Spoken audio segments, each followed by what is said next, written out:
So, Norbert, I'll give you first pick. Okay. First and you can pick in this. the draft. No rules. Just whatever you want. All right.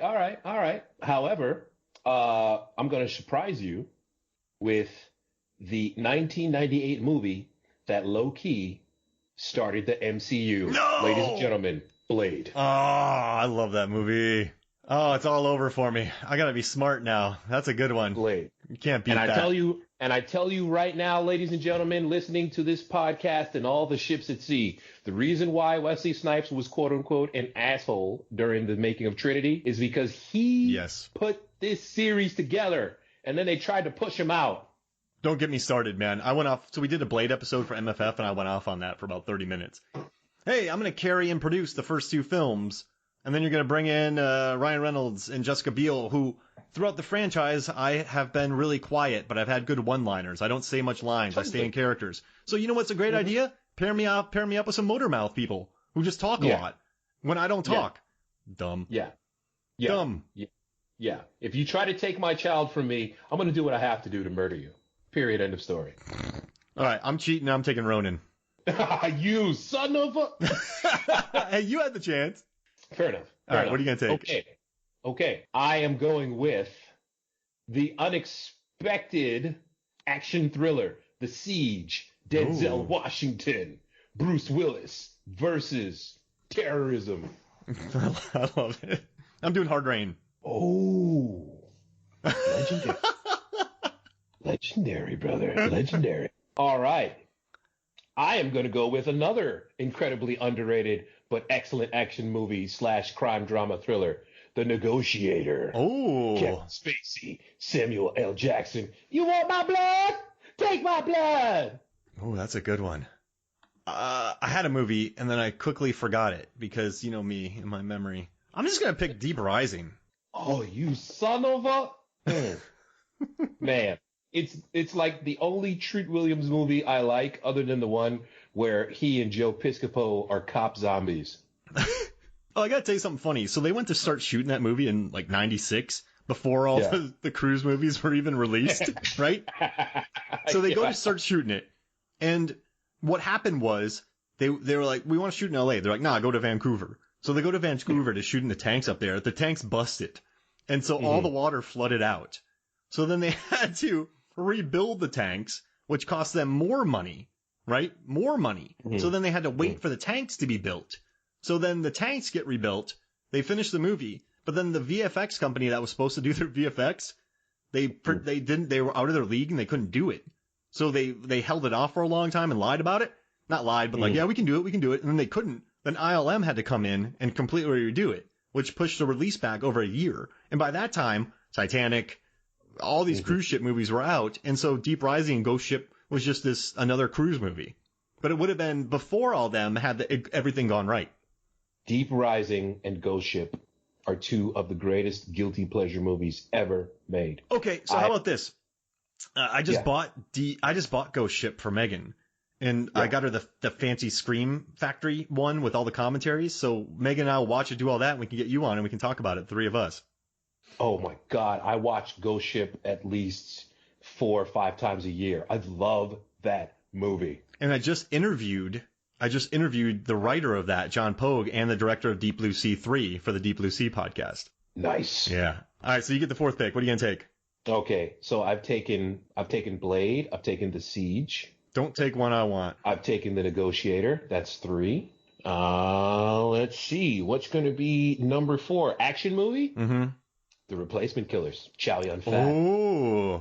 And Mira Sorvino, who should have been in more movies. She was legit. I want to take Enemy of the State. Oh! Getting jiggy with it. That's an action thriller with an insane cast. It is. And the thing that always freaks me out about Enemy of the State, homunculus? The thing that always freaks me out about Enemy of the State is that camera that zoomed in on him and was just listening to his conversations on the roof. In 1998, that was obsolete.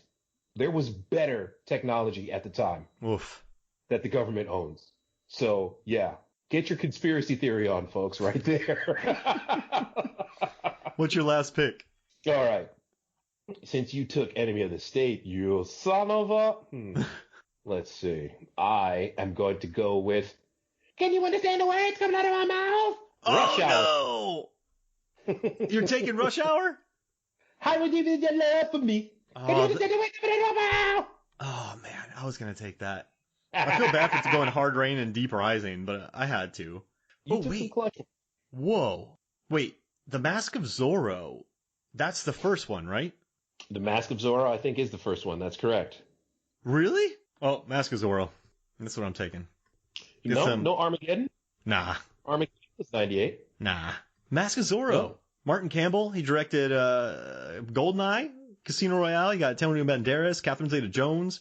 I don't even know who the villain was. It was just some blonde guy throwing a sword around.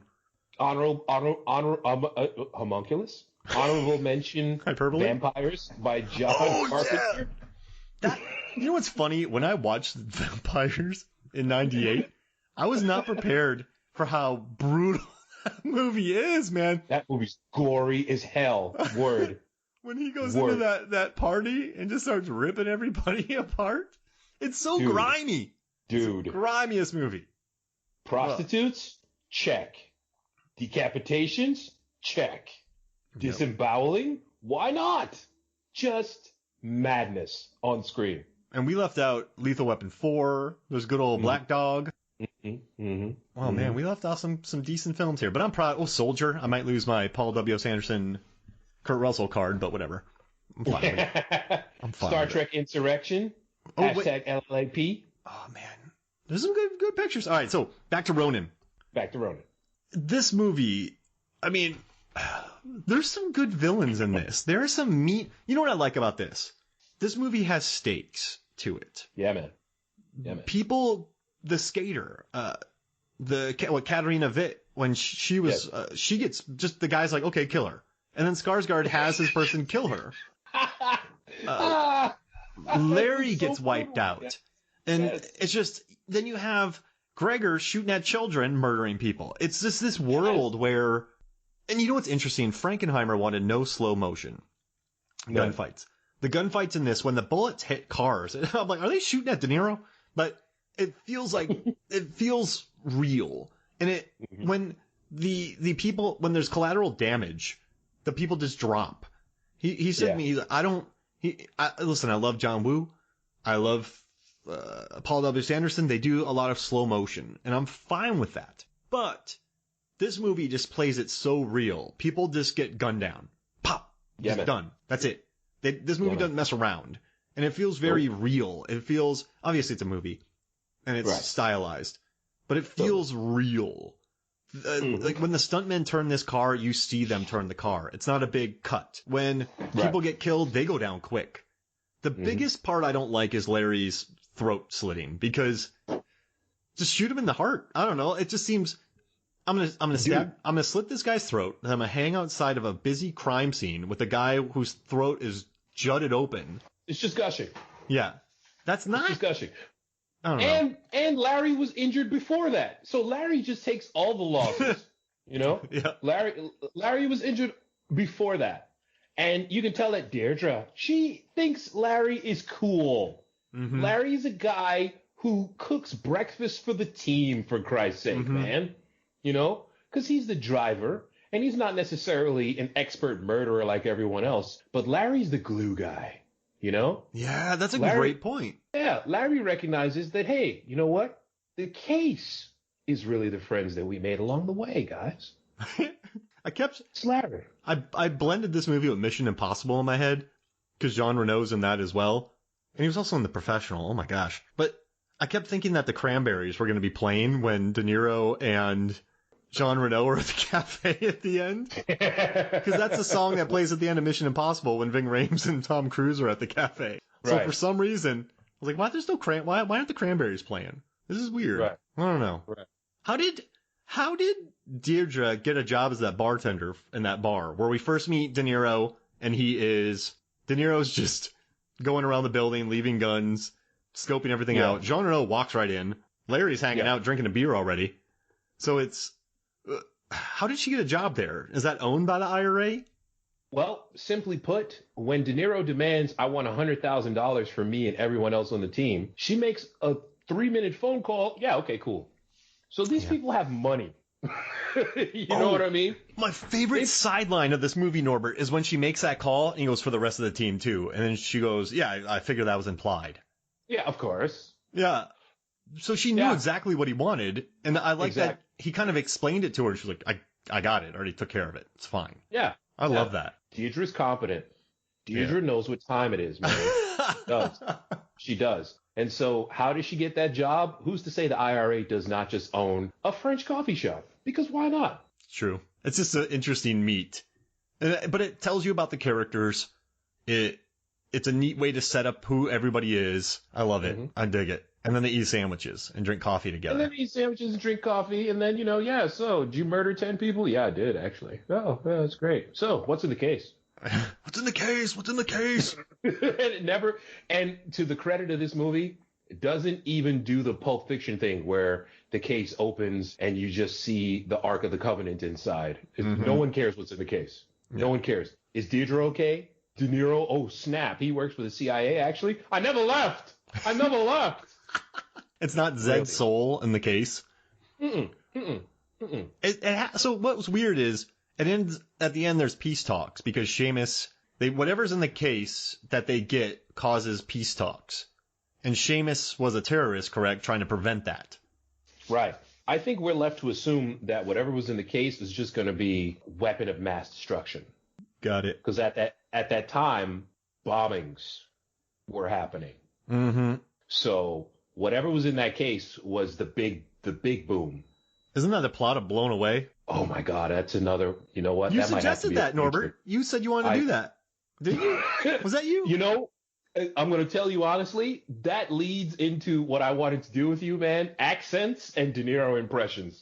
Because Tommy Lee Jones doing an Irishman is just so left field, man. Yeah. In Blown Away. Blown Away is a movie that I watch and I laugh, and I'm not supposed to laugh because it's serious. And people are being murdered horrifically. But then Tommy Lee Jones, it's been a long time, eh, Liam? Oh, good to see you, Liam. and then Brad Pitt in The Devil's Own with his accent. Right. And Snatch. Oh, yeah. Oh, that was perfect. The iconic gypsy accent. Oh, fight for her. Yeah, fight for her. That's me ma. The Caravan. Periwinkle Blue. Yeah. Me ma. The dag. Oh, man. I just watched. This is why these. Oh, sorry, go for it. I was going to say, this is why these people get paid the big bucks. Because I can do a very limited fake Irish accent, but Tom Cruise in the movie with him and Nicole Kidman. Oh, Far and Away. Yeah, they pull these accents off, man, and it's great. It's not like Scarlet Witch in Yeah, I'm glad they dropped that. Yeah. It was great in WandaVision because even Catherine Hahn is like, so where's your accent now? You know? So meta. Oh, man.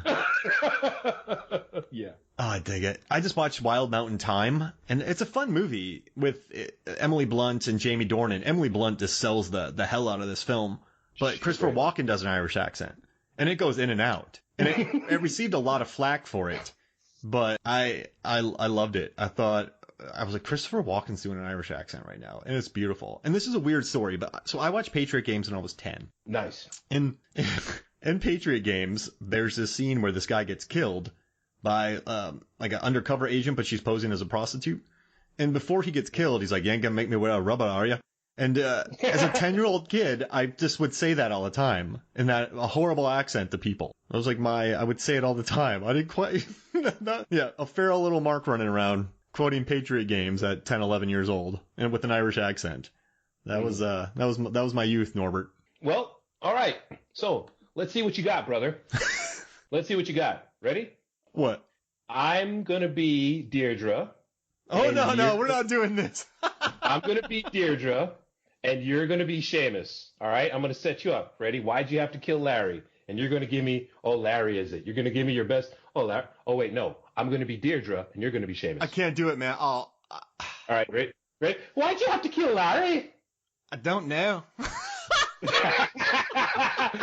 Larry is it. Larry is it. All right. Fucking shoot. All right. Okay. Okay, here. Oh, Larry is it. You ready? Why'd you have to kill Larry? I can't do it.